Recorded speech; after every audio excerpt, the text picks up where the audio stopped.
So in this question, you're given that you have a pendulum of length 75 centimeters and the pendulum is being swung, and the length of the arc that this pendulum subtends is in one case 10 centimeters, is in the next case 15 centimeters, the third case it is 21 centimeters.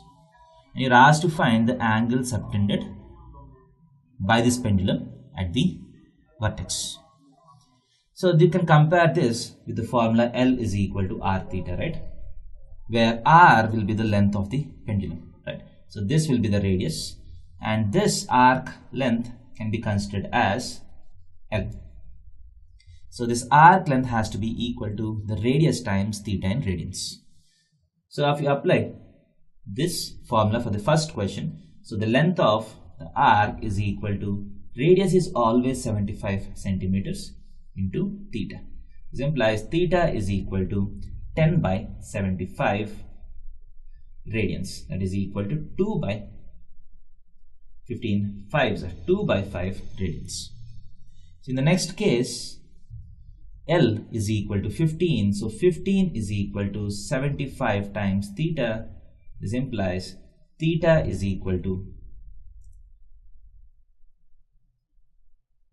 sorry, this is we have cancelled 5 2s are 5 1 5 15s are, so 2 by 15 radians. So now if you go with this, you get 15 by 75 radians, that is equal to 3 by 15 radians. And if the length is 21 centimeters, 21 is equal to 75 times theta, so theta is equal to 21 by 75 radians. 21 by 75 radians.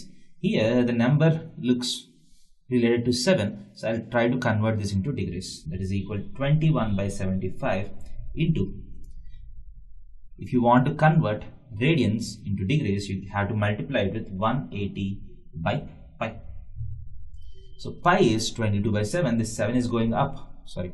So this is not a very easy simplification, so I'll leave it here.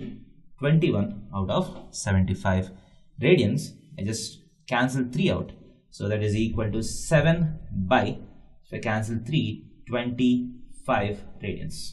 7 by 25 radians is the answer for the last bit. Thank you.